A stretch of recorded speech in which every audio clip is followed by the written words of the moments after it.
Hello, good morning!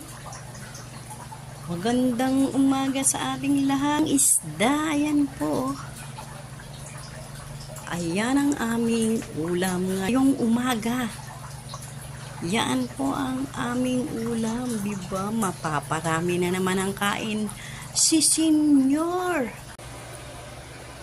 At eto na nga po, kakain na po ko ng ating ginataang isda. Ayan po. Ayan. Masarap to. Paborito ko yung ginata. Ayan, ito yung isdang ewan ko. Blue marlin yata to.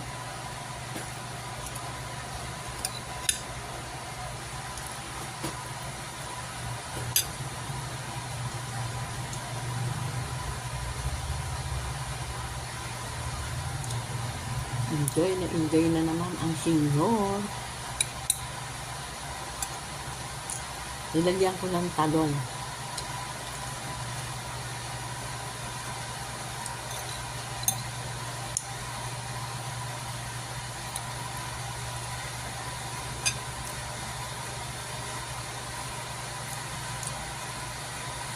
Bye muna.